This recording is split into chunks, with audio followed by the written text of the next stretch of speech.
The question that you have to ask is what we are trying to do, right? And what we are trying to do here, we are saying that we are trying to drive this system using this controller, assuming that the system represents the dynamic of the air. We would like to bring the system to equilibrium. Right? If this is dynamic of the air, it means we would like to reach steady state equal sustain error equal to 0. Right? The y is function of x1 and x2. So y is only observing x1 and x2.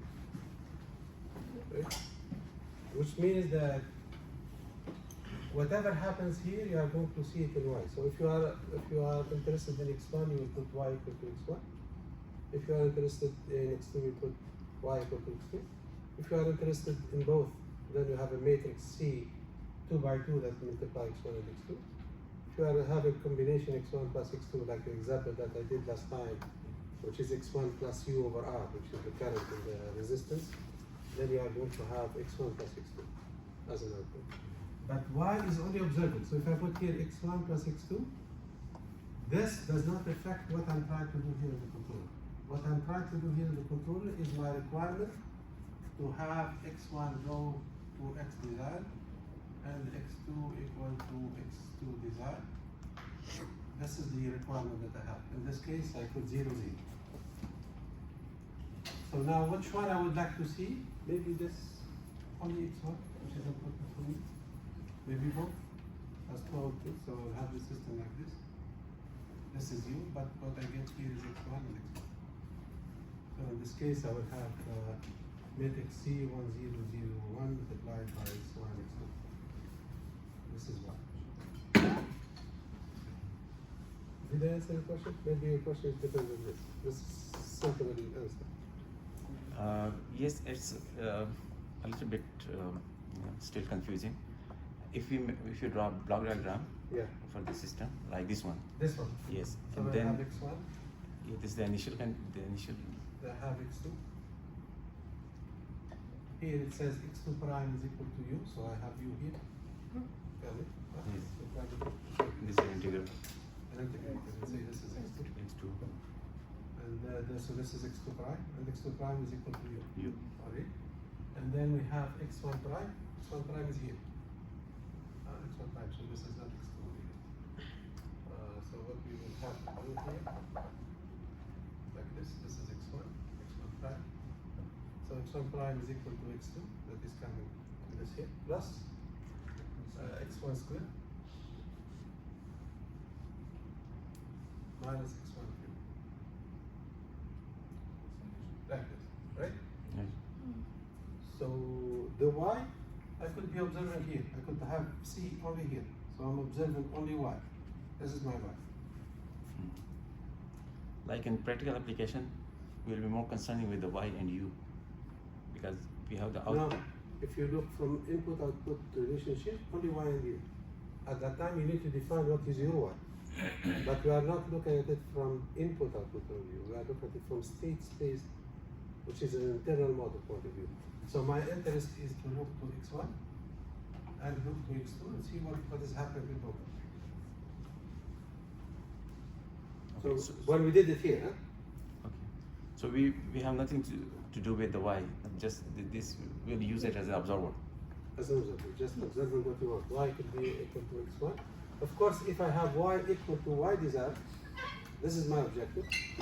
Then I need to define y. Y is equal to x1, then x1 is equal to x1 desired. I don't have any requirement for x2. So x2 is just an input for me, to be input. But we put two requirements for this.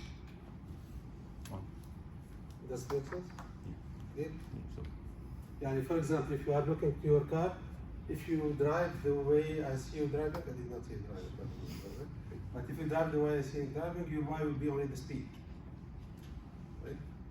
I might drive it at 120 kilometers per hour or 180 and that's it. But if I would like to drive and see what is happening with the car, I will put the speed, the temperature of the engine, the vibration, all the internal variables in front of me in order to decide about the output. So This is the internal model. Make sense? Any other questions? Basically, the previous method, we did, is only for the input feedback, not the output feedback, because the input are feedback to the system. Repeat this again? This system is related to the input feedback. We are not State feedback. input state feedback. Input to state, you are saying, right? Input to Yes. state feedback, but Yes. input to state stability, this is what we are looking Yes. But Y has no concern in this because Y is just an observer. for. Why just an observer? I'm not closing the loop on the y. If y is equal to x1, then I will have to loop to x1. Right? Here.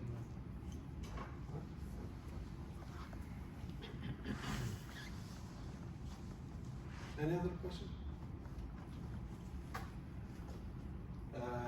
The other thing for this problem that we have tackled last time, we said that we are looking for a system in a strict feedback form.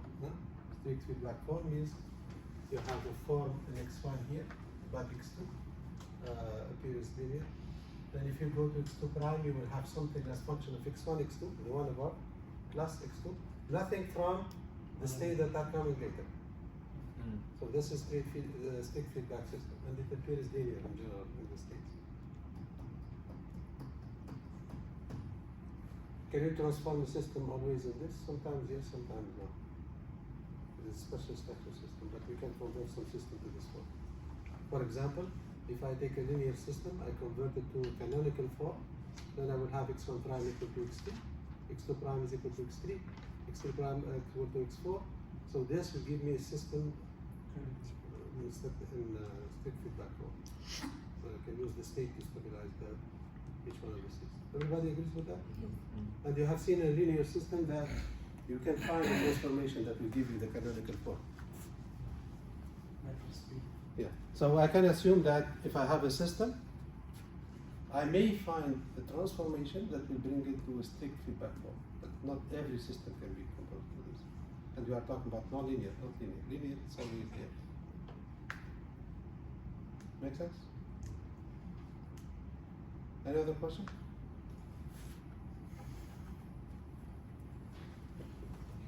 No other questions?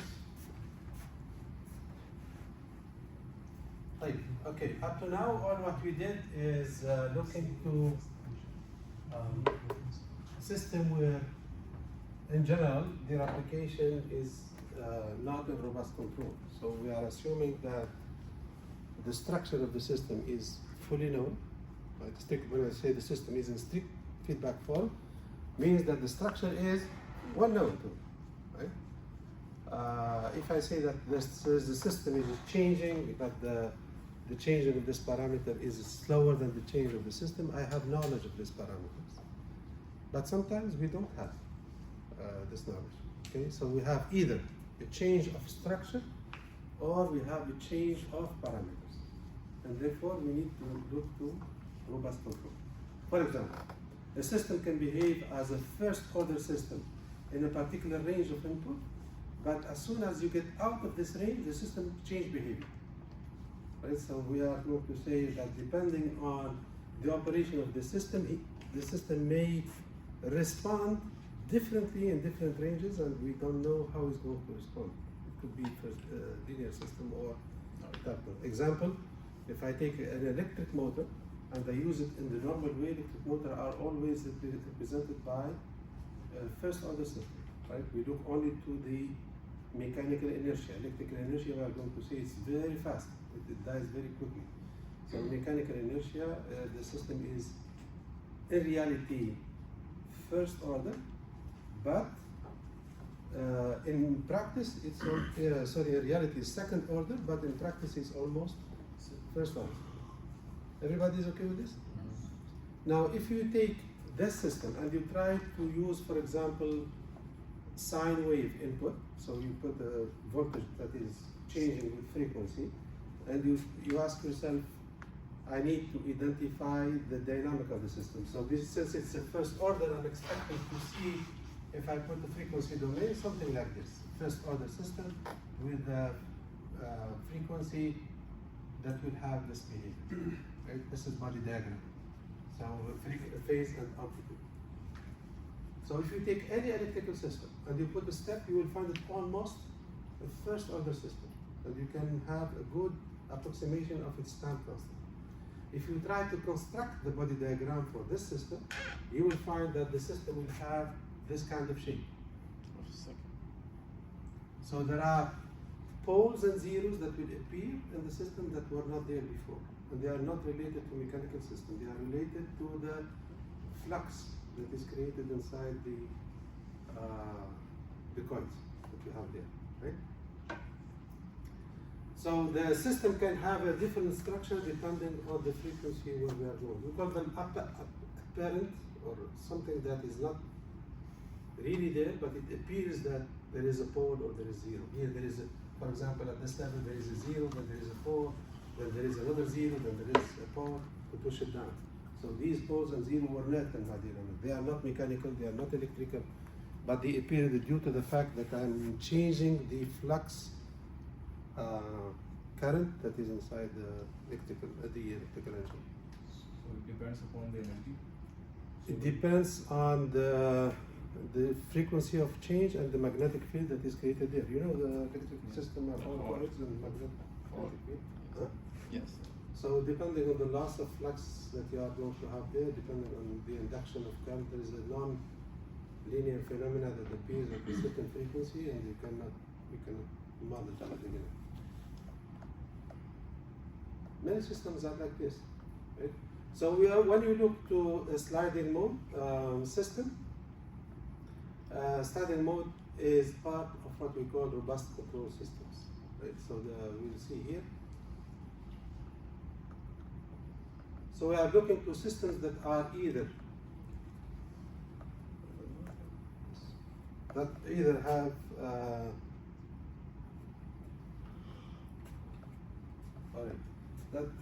the sliding mode control is part of the robust control, of course, but it has a special structure of a model.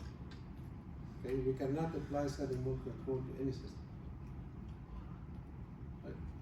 So basically, at the end of adaptive control, you have to get out and you say, we learned a lot, but every time it applies only to a particular class of a system. And this is the objective of control. Not every solution applies to everything. Otherwise, there is no idea we are done. Exactly. So we are saying that the model and precision may come from actual uncertainty about the plant. So some of the parameters of the plant are not known. For example, I have a resistance, or I have a loss of energy, or I have a loss of flux, or whatever change of parameters. But these parameters, this change is unknown for me. At that time, we talk about parametric uncertainty. So the model is the same, but the parameter changes. Or it can come from the dynamic itself. At the time, we are going to talk that there is a change of structure that we are not aware of. So we in control, we classify them as two class. We say structured uncertainty are parametric, and structured uncertainty are dynamic. Right? So this is structured means the same structure, but there are uncertainty. Unstructured means there is a dynamic that I'm not aware of. And there is many ways to deal with this type of systems. So what we do in real life is most of the time trial and error. So we design a controller that we think it will work, and then we implement it. And of course, it will not work the way we are expecting. So we start changing the parameter manually until we fit the parameter of the system, and then it goes. And this applies everywhere, right? If you look to PID design, as long as your design has a good phase and gain margin, you are okay to use the change of trial and error to be able to make the system.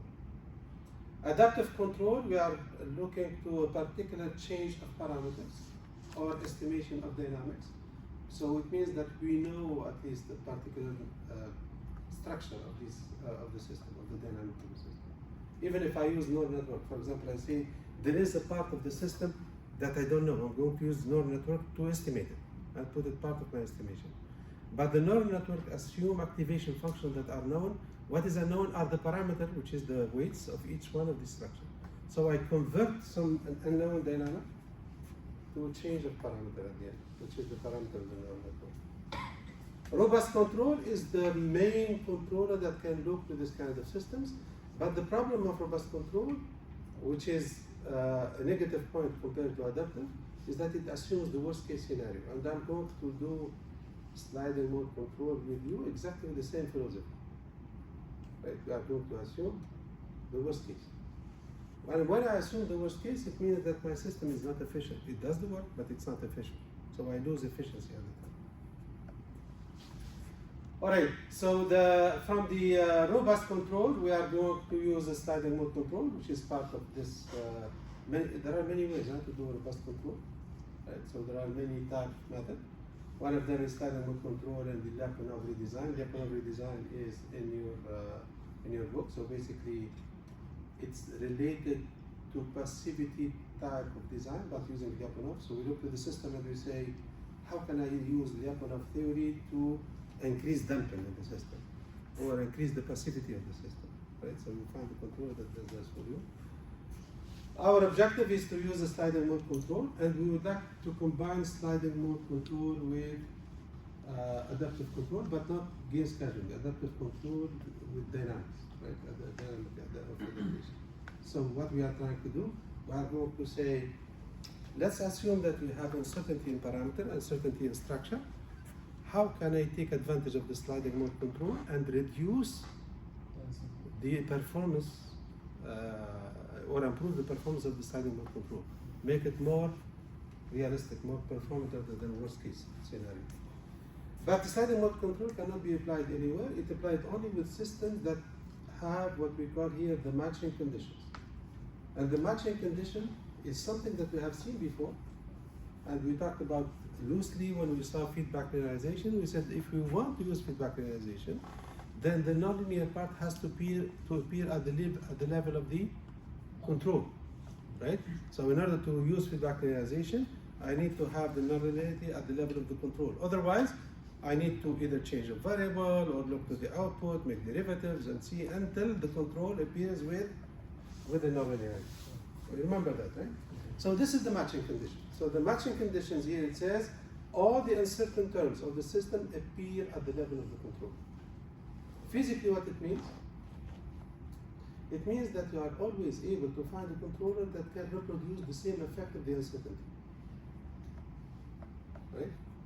So when you say that the uncertainty appears at the level of the input, not at the level of the control, at the level of the input, then you are able to find in the input an equivalent signal that will generate the same effect as the uncertainty that you have in the system. Everybody is okay with this? No. So no? Okay. So for example, if I have here x1 prime is equal to x1 squared minus x1 cubic plus u1. Right? So following a particular trajectory, right, I can say that this will be a function of x1 nonlinear dynamic of x1. This is nonlinear dynamic, for example. This is the nonlinear dynamic created by the change of x1. My question for you here, can I find u1 that will reproduce exactly the same thing as this? 1 equal x1. The one equal x1 cube, 1 squared minus x1 minus x1 cube. Same thing. Yeah? So I will be able to find, if I search in A1, or if I capture x1 and I reconstruct this, then I can say u1, which is this form, will reproduce the same changes that I'm seeing in this nonlinearity. You understand what I'm saying?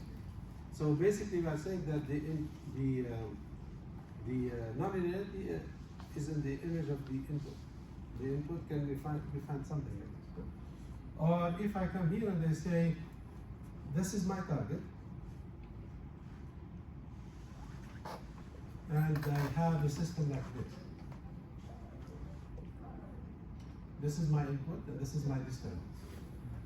If there is no disturbance, I will have something like this. Alright? If there is disturbance, I will have something like this, for example. So my question for you, can I find an equivalent U that will give me This difference. this difference? Yes. We need to know the disturbance. We need to know I the don't know the disturbance. I just made a test, I got this. I made another test, I got this. Can I find a value of U that, suppose this one again 0, huh? Can I find a value of U that will give me this behavior? Yes. Yes. Yes. So we see that the disturbance is in the image of the input. So I'm always able to find a value of input that will reproduce the same thing as the disturbance. You understand what I'm saying? So what is the importance of this assumption? Why, Mati, what do you see behind this assumption?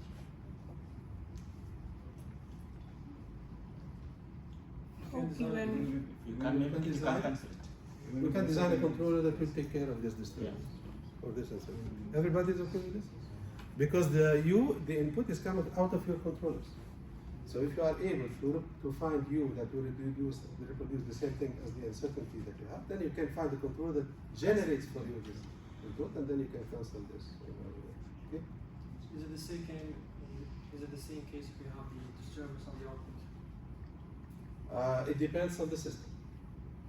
Right? So, for example, if I have a system, first order system here, 2s plus 1, and I have here an input, can I find d prime such that when I put d over this filter, it will create d? So I go backward. And so, if I am not able to find it, I cannot consider it as part of the standard. Is it clear what I'm saying?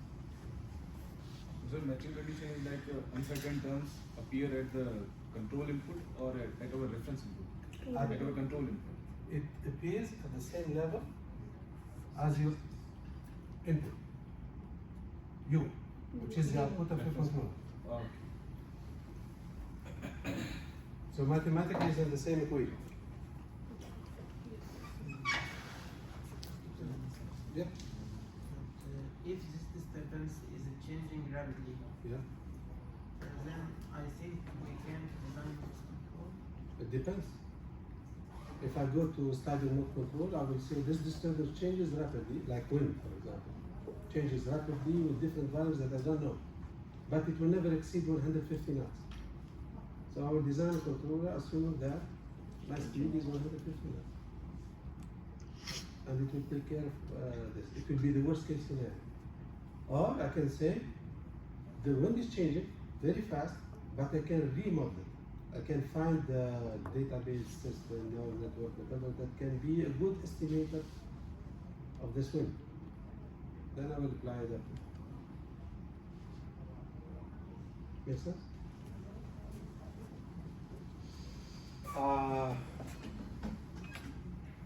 So here we are saying for the class of system to which it applies, means the system where the matching condition is verified. The sliding mode control designed provide a systematic approach to the problem of maintaining stability and consistent performance in the face of model imprecision. But it's of course worst case scenario. But we have applied sliding mode in many applications, and it worked beautifully well. There is no issue with that. All right, so this is the dynamic of the system. So we consider, for example, a single input, single output system. In the single input, single output system, we are able to have a nonlinear dynamic that can be also time dependent. Plus bx of t multiplied by u of t. U of t is the input. The function f of t and b of t are generally nonlinear function of time. They could be known or unknown. But the only thing that we would require, even if they are unknown, is that the sign of b is known. Right? So the b that you have here, b of xt, can be unknown, but I know its sign. What does it mean? You know the direction. I know the direction. What does it mean I know the direction, positive or negative? Look, I don't understand about the known and unknown functions. What this mean? Like, يعني معلش explain your question again. I don't understand about the known and unknown system. Like we have f of x, let's say it's known, and b of x it's unknown. Yes. So what do you mean by this? What do I know by this? You Yeah. are working with Ghafur on the engine, صح? Yes. Do you know the dynamic of the combustion? Somehow. How? طيب give me the dynamic of the combustion system. X prime is T, T prime, the temperature of the combustion. يلا. 1.1 V square. Kinetic energy. It's not. I don't remember. But There is the spark plug, there Yes. is the air fuel ratio, there is the compressor size. Yes. The timing between the compression can affect the output of the temperature that you have here. Do you have knowledge of this? Yes. Yes. You have?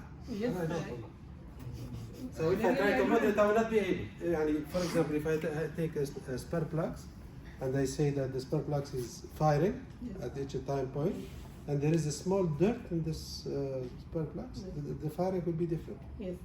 Absolutely. Yes. The injection, you are saying yes, but you know that, but I don't know. You know it well, you know how to model it. Yes, because mathematical modeling I don't remember about that. Exactly, this is the point. The mathematical model, we assume that everything is nice. Yes. So for example, if I would like to control the air fuel ratio, then I would assume that the firing and timing is good. If I look to the timing issue, then I will assume that the cylinder size, the what they call it, even the distance between the tolerance. cylinder, huh? Tolerance. The tolerance between the cylinder and the piston is. and the piston are well known, and it's smooth and good, etc. So there are some assumptions that I do, but these assumptions could be unknown Yes. in real life. I come here and we say I have no idea about the dynamic. I know it's almost this, but I don't know the real dynamic of what's happening. Compressor is the same thing. We don't know the compressor. We know only when the compressor reaches steady state. So when I start the compressor, all the dynamic and compression cannot be modeled. I think we are in mechanical engineering at least. Who is mechanical engineering? Who is again mechanical engineering? So we know the dynamic of a compressor. Right. Dynamic of a compressor, I look at it in steady state based on speeds, and I will say if I maintain the speed, I will reach this compression ratio. That's it. This is the knowledge that I have. Yes. If I would like to do control, maybe I need more than this. I need to know how the system changes dynamically. So when we say that the dynamic are not known, I know it partially, but fully I don't know. I understand it, but I cannot model it. There are some parameters that are difficult to model. If I keep somebody working on this, he will have it. He will be able to model it. But I don't have, as a control engineer, time for this. Basically, you said we have the system like we are fully aware of the dynamics of the system, and there are some parts that we are not aware of. So these are. For example, I worked in Pratt & Whitney for gas turbine engines, and we don't know the dynamic of the system below idle speed, below 60% speed. You see the gas turbine that you have Yes. in the airplanes? Below 60%, we don't know. So what the pilot does, when we start the engine, the pilot has to push the throttle until we reach idle speed. There is no control. Right? Because the compressors there are a little bit difficult to know. I don't know now what they are doing, but this is what we were doing before. Even one time we decided to make it automatic starting.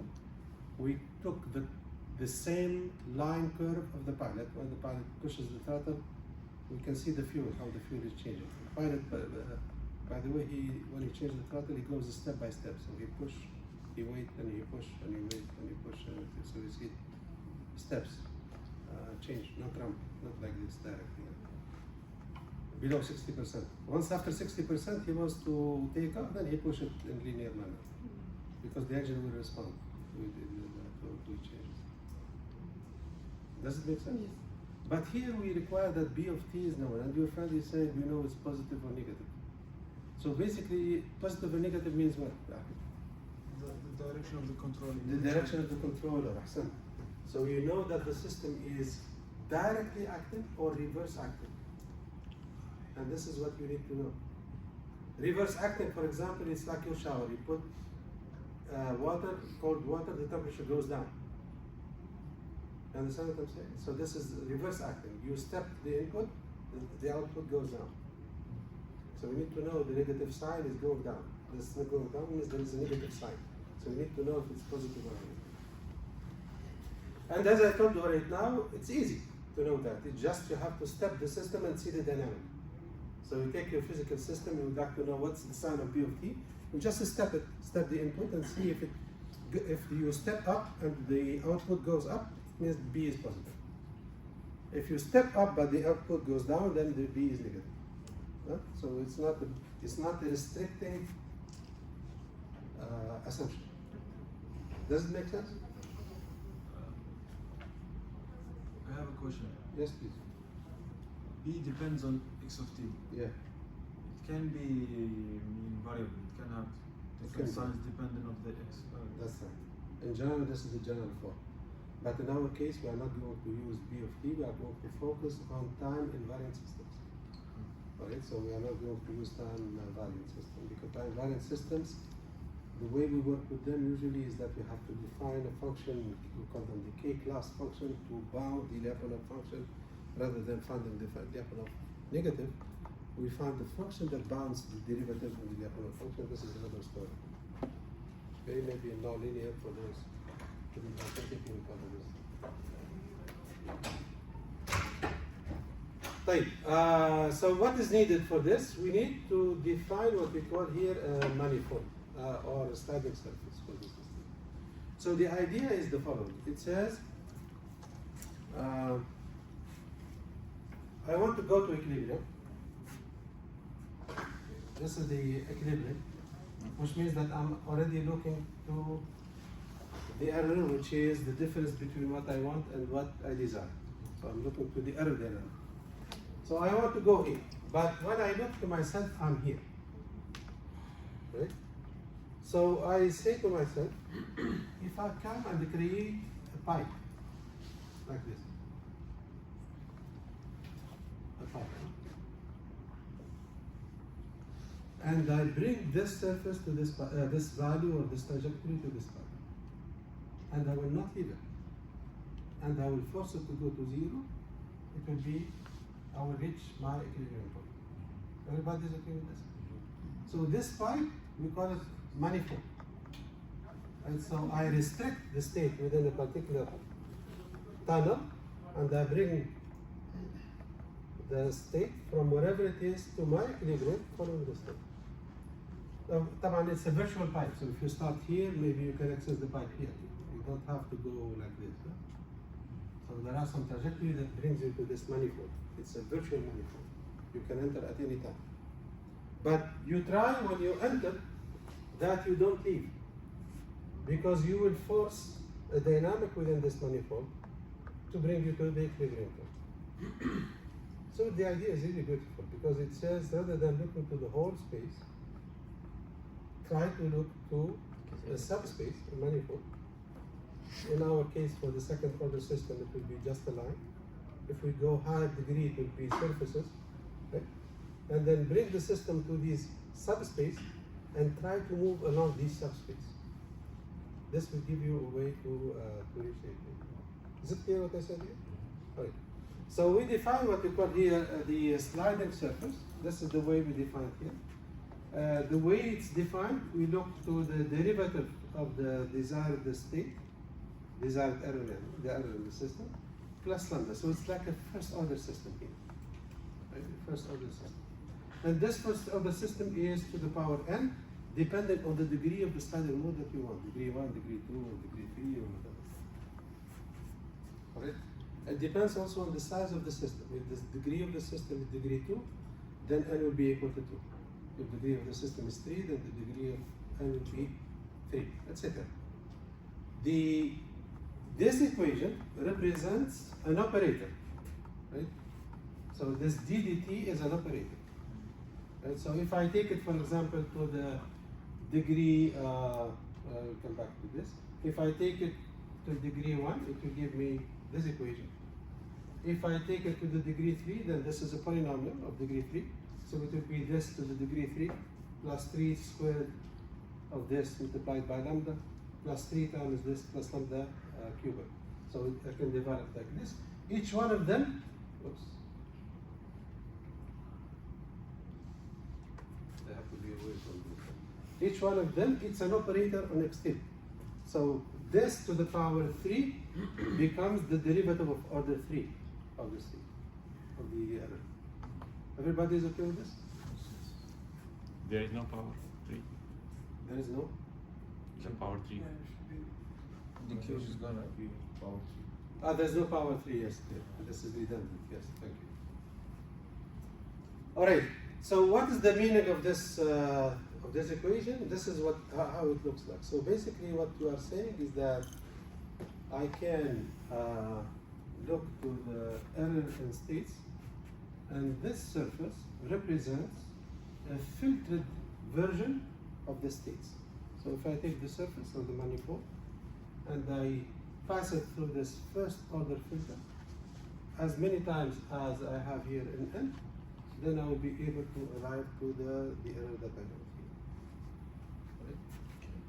If you look at it backwards, you are going to say, for example, for first order system, that the surface represents the error plus the derivative of the error. Right? And I will show you later on what it means later on when we see the mechanism for sliding the surface. It's like mimic the PI control, It's like PD control.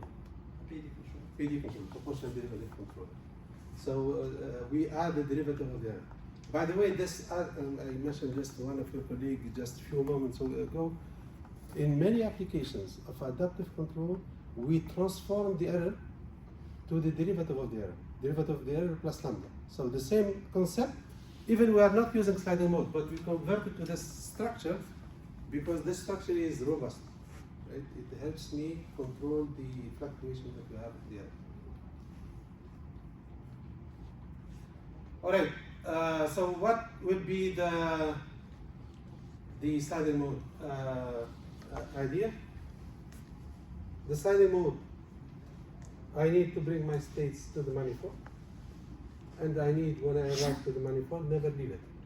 And I will go from the manifold directly to zero. Everybody is okay with this? So we are going to say that if I do my control, my first question is how to go there, how to go from the state to the manifold. And we call this the reachability condition.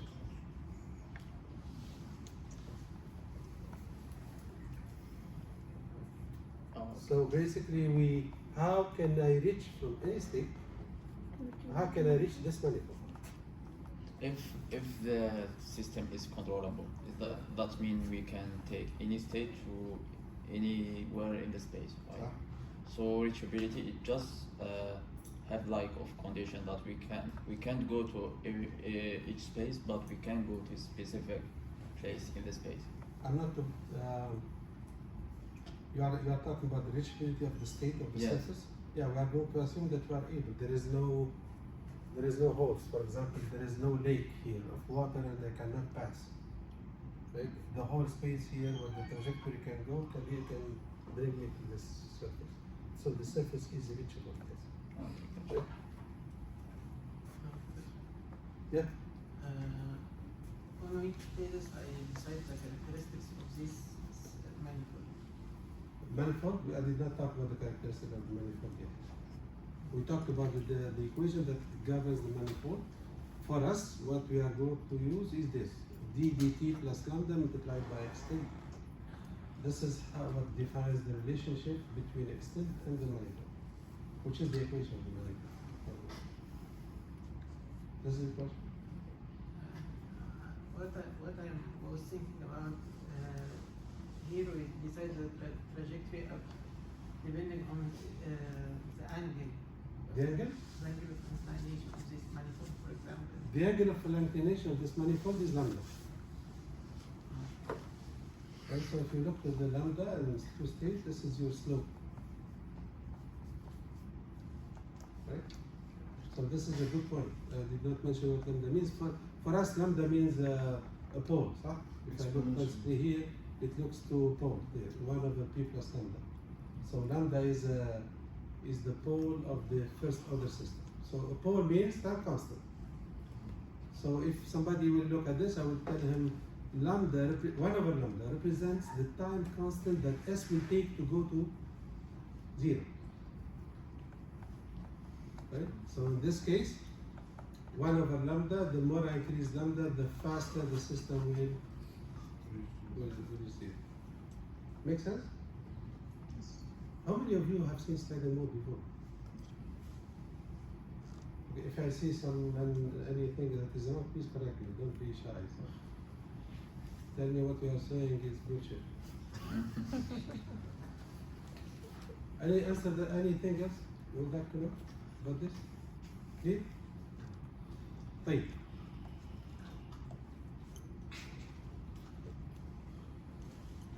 So if you have some remarks that can help also your colleagues about what lambda means and others, then really don't hesitate. So the reachability condition, means what should I do to go from here to here, right? And then after that, when I come here, I would like to stay there, right? So we have two conditions. This is called the reachability conditions, which is I define a function that is function of S, right? So this is Lyapunov. V is equal to half S squared. Everybody is okay with this? If I take V prime equal to 0, it means, V prime negative, it means this V will go to 0. V will go to 0 means S will go to 0. S goes to 0, this is S, there are many filters. So this is P plus lambda, and this is X tilde. It means X tilde will go to 0, which is the element that I have in my diagram. Everybody is okay with this? It's reverse. It's what? X tilde is on the other side.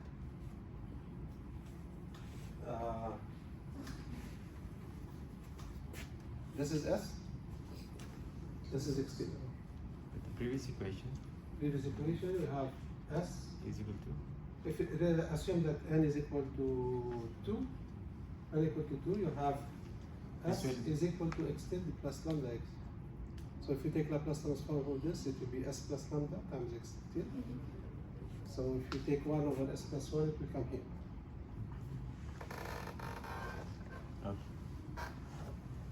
got it. You are really got it, or I should explain it? No, I got it. I told Because you about we- the story of getting it in my bachelor degree, huh? No, actually, I confused with the. This is actually, S will be P plus lambda, but we take it to the other side and then 1 over. Exactly. This is exactly what it is. So don't be shy if you have any issue with this. Even I'm not progressing as fast as I want. So the first one they develop, and this is very important point again. And this concept you can use it not only in sliding mode, you can use it in other type of control. If I have V equal to half S squared, S here represents a manifold, cube, panel. It's not only the equilibrium, it's a full state. If I make V prime negative, means this system will converge to this S equal to 0, which is the equation of the dynamic equation of this panel.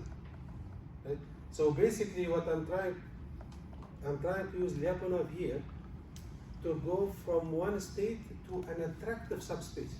So I'm putting it in a subspace or manifold of the whole space of my states, not only one point. Right? So sometimes you can use Lyapunov to bring your state to some desired subspace, not necessarily one point. طيب, the other thing, I would like to enter here and never get up. This means that any system, this manifold is invariant. Invariant with respect to time, does not change. So if the trajectory entered here, it will never get up, it will stay here. So this d dt sfxt means that you are getting trapped in this manifold. And if the system belongs to this manifold, at time capital T, it will be always there for any t bigger than capital T. So it will be always in the surface. Right? So having the system exactly on the surface, this derivative equal to 0, right? And having this s equal to 0, for example, if I have x prime tilde plus lambda x tilde representing my s, and having this s conversion to s equal to 0, this means this equal to 0, which means that my x tilde prime is equal to minus lambda x tilde, and therefore this is a system that is stable. It will converge to 0 at the rate of lambda. Right? If you put this system in 2 dimensions, like for example, assume that I have here an axis like this. This is x tilde. This is x tilde prime. Then this relationship, x tilde prime equal to minus lambda x, it's a line, and the slope of this line is lambda. So your sliding surface, the lambda controls the slope of this surface that you have here, or this time. In this case, the surface is only one line, right? Based on dimensions. Or the cube is only one line. So 2 conditions. First one, reach. Second one, never leave. And when I never leave, I will stay there. Based on the dynamic that I put, the system has to go to 0 based on the selection of lambda. And this is the idea of sliding loop. So basically, this is my reachability conditions, and this reachability condition is guaranteed by eta. So I make sure that the Lyapunov derivative with respect to time is negative, and the speed at which it will go is controlled by this value of eta, at which I'm going to go. So I can go here, I will reach the surface, but since the system is not known, there is uncertainty, I'm already looking to a robust system or dynamics are different, I'm expecting that I will leave the surface. There's something that will push me out of this tunnel. But when I'm out of the tunnel, eta will kick in again and will try to bring me back. So I will reach, exit, come back, exit, come back, exit, come back, etc. So the system will be switching. Oscillating. And this is called the switching surface. Right? It's the sliding surface, switching surface, depending on what you want to call it, the way you look at it. Make sense? Yes. And here we assume that the direction of exit is same almost. The dimension of Direction of the exit. exit from the tunnel? No, I don't have no idea. You don't want to. But see, when I'm here, I have s prime equal to 0 because this is imbalance. But when I am out of this s, I have Lyapunov has to be negative. So here Lyapunov will push me like this to go to 0 because I'm below. The s squared does not differentiate if you are below or above. If you are here, the Lyapunov will try to push you back here. So when you arrive to the surface, you will exit. You come back, you exit, you come back, you exit, you come back, you get like this until you reach here. It's not guaranteed that you will reach the equilibrium. Sometimes some systems have nonlinear behavior, you will reach something around the equilibrium. Right? So we will oscillate around the equilibrium. Make sense?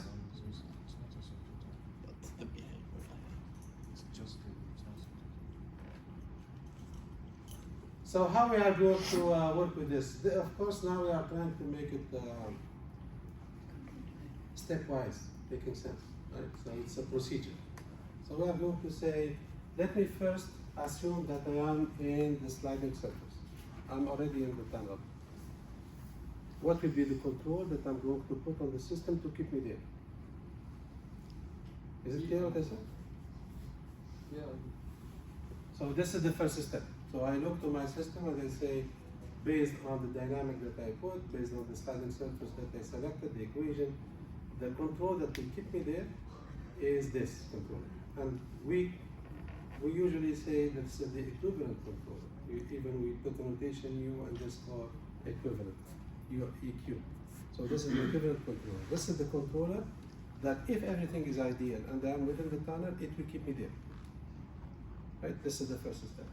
The second step, we are going to say what will be the control that I'm going to put that will bring me to the surface. Right? So the control that I'm going to bring me to the surface has to vanish when I am on the surface. So when I reach the surface, I need to use the other controller that I did in step number 1. I don't want this one to come and start playing with the other controller. So I will put this as a function of S.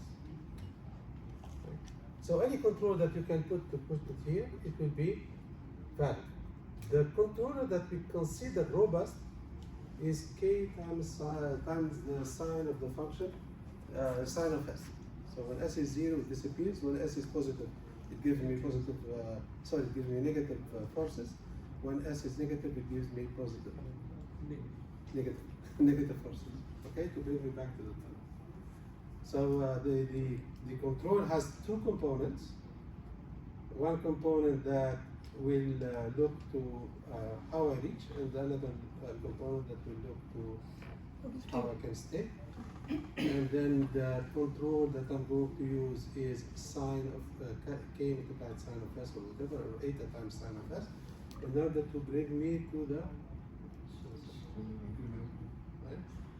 Everybody's okay with this? Yes. Now this is an example, general example. First of all, assume that you have a function f of xt plus u of t. F of xt is a nonlinear function, but I can estimate a value. I have a nominal value. For example, I know that my value varies between 3 and 100. So nominal value is around 3 and 23. So the value is around 13. This is the nominal value, but it can change between this value. So I know I have an estimate of a nominal value, and this is f tilde. So the f tilde here is a function or estimate of a function that I know can be a good approximation. We assume that u of t is a control input, and x of t is the state to be controlled, and it has to follow a desired trajectory x of d. But what we are going to assume, and this is where study mode kick in, we are going to assume that the estimation of f of xt is bounded. Any value that I'm going to put in terms of error is bounded. So the difference in absolute value between my nominal value and any value of f of xt is no, bounded. As I gave you the example of 3 and 23, so I know that the error cannot exceed 20, for example, between the 2 values. Right? It's bounded. Or 10, sorry, because I used the half of it, 10. Then I look to the system dynamic, is second order system dynamic, so n is equal to 2. So I will put 2 minus 1 is of course 1. So the S of xt is equal to the derivative of xt plus lambda times xt. So I'm using a filtered form of the error. There is the error there, and I'm using its derivative and lambda times xt. Then I would like to have S invariant. S invariant means derivative with S with respect to time is equal to 0. I put it there. So I replace the derivative of S x double dot plus lambda x tilde double dot. And then if I would like to put x tilde double dot is xt minus xd desired double dot plus lambda x tilde dot, but x2 double dot is given by my equation here, so I replace it f tilde plus, this should not be u tilde, but plus u of t, because I'm not finding the value of u of t yet. So I'm able to write the error tilde, second error tilde here, equal to 0, means the value of the controller that can make this all this equal to 0 is equal to xd desired double dot minus lambda xt minus f. But since f is not known, I need to use the estimate of f. Like what we did last time. You agree with this?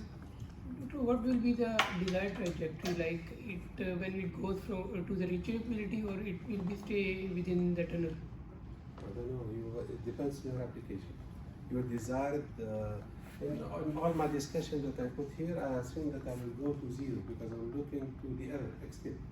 But your desired trajectory could be the altitude of the. You want to get to 10,000 feet. This is your trajectory, and you want to use an angle of 15 degrees all the time ramping. So you will look to your states, and you will have a relationship between the speed at which you are going and the pitch angle, 15 degrees, and you can extract the path until you reach 10,000 feet. This is your desired path with the desired with the position and speed. Right? If you are going to turn left or right, then you will have to put a curve, not only taking off, but you see many of the airplanes that you take off and then they turn at the same time while you are taking off. So he addresses his trajectory. So it's not a line, it's not going this. He goes on the turn. So he has a particular path that he has to follow, or waypoint or whatever. So what will be the next step? The second controller. Get the second filter. Yes. Right? But the first thing that I need to do is to take this controller and plug it in my dynamic equation. Yes. And when I plug it in my dynamic equation, I have here F, but I have in my controller Yes. 15. So it will be One. the difference between the two. And it's supposed to be almost zero. Too small. Something. It's supposed to be less than a capital F. Yeah. So I put the controller back in its place, and that's what it will give me. It gives me S dot is equal, in this example, is equal to the difference between f of xt minus f of xt hat. Right? The difference between my dynamic and my estimate. Where the desired will be. Right? Desired, خلاص رحمة الله عليه. He's close. We cancelled it.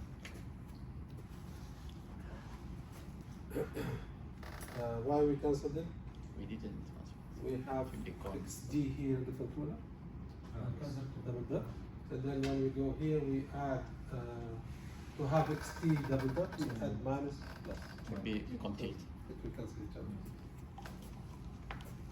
So the reachability condition, we said half of d dt of s squared, half of d dt of s squared, which is equal to s times d of s dt, has to be less or equal to eta multiplied by the actual value of s. So if I take the derivative multiplied by s, this is the value. I know that this value is less than capital F. Then I can come here and say this is less or equal to capital F multiplied by s. Right? So if I do this kind of analysis, I would be able to say this would be negative, and the value of eta here is equal to capital F. In general, we don't use capital F. We use capital F plus something, delta, something that will push it out of the limit. So we don't, especially when you have less or equal.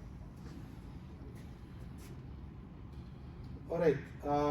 If you use the delta, we make this like equality. If you use delta, it will be strictly inequal. That will be positive actually. Delta that I add in capital F, Yeah. it's my judgment. It's just it's from an implementation point of view. If I put capital F, it will work. The only thing, if it is exactly equal to capital F, it may create an issue. Like if this is capital F, and this one here capital F, you will have this equal to the limit that you have here. I have a question. Yes. Do we know the sign of capital F? Of course, you have to know the sign of capital F. What's the sign of capital F? Negative. Positive. ما كان معانا احنا. What's the value of capital F? What's the sign of capital F? F minus F hat. It's positive. Has to be positive. It has to be positive. Absolute. Absolute value. Absolute error.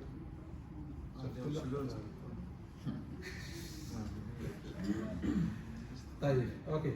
Then we go back and then we put the sine function here. And the sign function that I will add, this is what we call the robustifying term. Right, so that will bring me, this will force all the forces to be pushed to push the trajectory towards this manifold. So at the time I'm going to put U equivalent minus k times sine of s is my U of t. First of all, I check that when this goes to 0, U would be equal to U equivalent. So when I am on the surface, it has no effect. When I'm out of the surface, then it pushes. Okay, it changes. So I do the design again, and I will find out that we have here capital F, right? Now I replace the k by sine of s, so I have this dynamic, and I can see that this error would be less or equal to minus eta multiplied by s, and in this case, k would be equal to eta plus s. And this is why I said we need to add the term. But capital F can work, but it's not the one that we will wish to have. So this is sliding mode control. In general, this is an example for sliding mode control. We have, yes please. If we have this table, Aywa. so it's change or add something else. We use integral sliding mode control. Or if using the same equation, If using the same sign, the same sliding surface, and we have this table. you So may we not add- converge to equilibrium, you may go around, unless you consider the disturbance part of your uncertainty, and you know that it's bounded. If we add for control net to equivalent minus k sine of s minus again for kd or something like that to That- cancel the disturbance. If you say I add minus kd, it means that your disturbance is measurable. Or We you have, adapt it could be adaptive. But adaptive means also that you are trying to estimate it, صح? yeah. But if you don't have the value of the disturbance and you would like the system to go to 0, so you have two options. Either you assume a worst case scenario of the disturbance. The disturbance is there, I don't know it, but it cannot be more than this. Or you have to estimate it and try to reduce the error in this equation.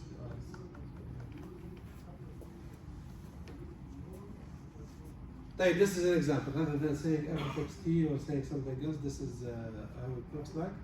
We have x double dot is equal minus at times x prime squared times cosine of x plus u of t. So this is a nonlinear system where the damping or the friction is nonlinear. Right? The friction is nonlinear and it's function of the speed. For example, a boat, submarine, or anything of this sort, we will have the change of dynamic will depend on the speed at which you are going. So, right? So, but we are going to assume that even though A changes with time and it's unknown, A is bounded. It's between A1 and 3. It can be anywhere between A1 and 3. We have no idea. So the estimate of A is equal to 2. This is the nominal value. Yes. So if somebody tells me how we are going to design that in control, I will tell them I know it changes between 1 and 3. I'm going to get a good guess 2. Half. It could be in between. So if I take the best estimate of f of xt, the difference between f of xt and f of xt, then I will say that f of xt minus the nominal value would be less or equal to, of course, 1, because the maximum is 3 and the minimum is 1, so the difference would be 1 times x squared multiplied by cosine of x. And I can go even further. I can say it would be less than x prime squared, because cosine can never be more than 1. So I can, there are some functions that I can use to bound the system. Then I define my sliding mode surface. So this is x prime plus x prime kid plus lambda x kid. The value of n, this is second order, so n is equal to 2 minus 1 is 1. So this is what I will get. By replacing this equation here, replacing the dynamic and taking into account xd, I would be able to find that the U equivalent that will keep S prime equal to 0, S prime equal to 0, will be equal to 2 times X prime squared. 2 means A estimate, right? X prime squared cosine of 3x plus xd minus lambda xd tip. So this is my U equivalent. Then in order to robustify it and add reachability condition, I add the discrete part. So this is my discrete part that I added here. K multiplied by sine. So this is a function that switches depending on the value of S, and I will put it in U of t. Then I calculate derivative of half of ds dt, ddt of S squared. So I compute the derivative of S, multiplying the whole thing by S, and see what will be the condition that will make this negative.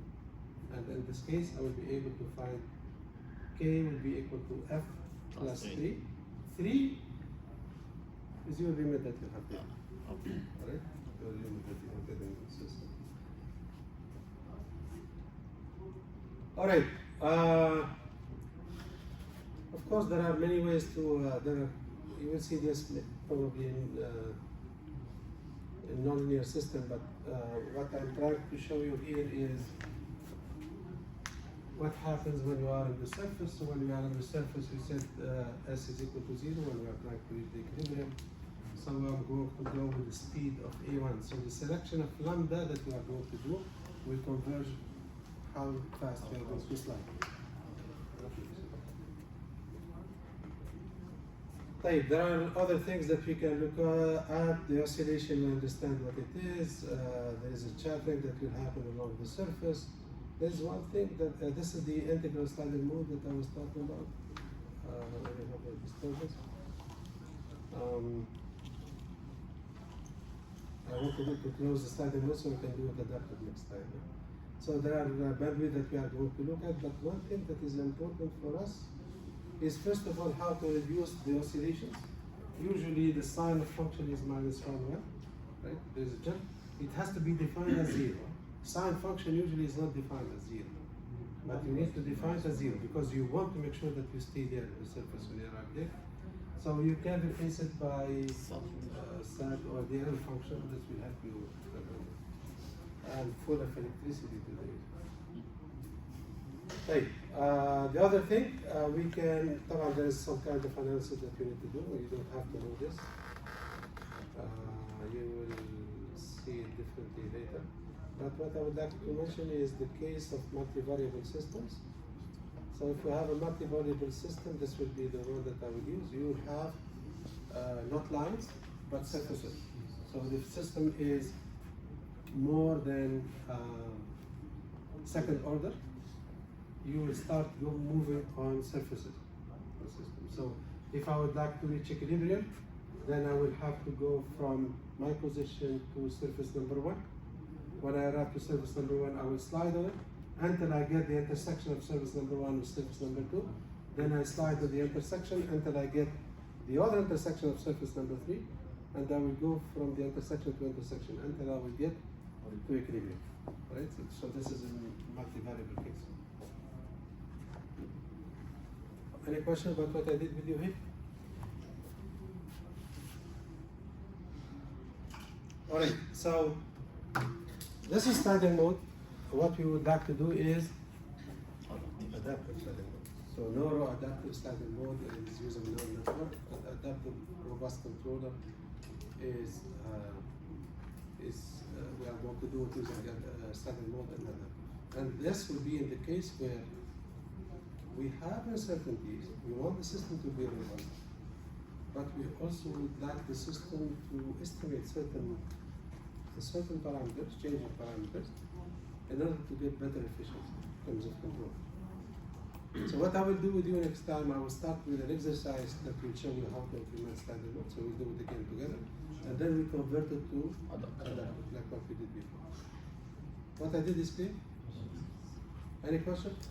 Sorry, can we get the slide for the last class? Yes, the slide I will put. I got the email from the about the slide. I will put it, but I did not get the time. But I will put it. Any other question? Answer the MATLAB. Yes. So these days we are a little bit busy, but I will send you. How many of you are interested in the code? Coach. What do you? 3, 4, 5. Code MATLAB code for MATLAB code. sliding mode. One of us. Hey, what I did with you is clear? Yes. So we need to be able to differentiate what type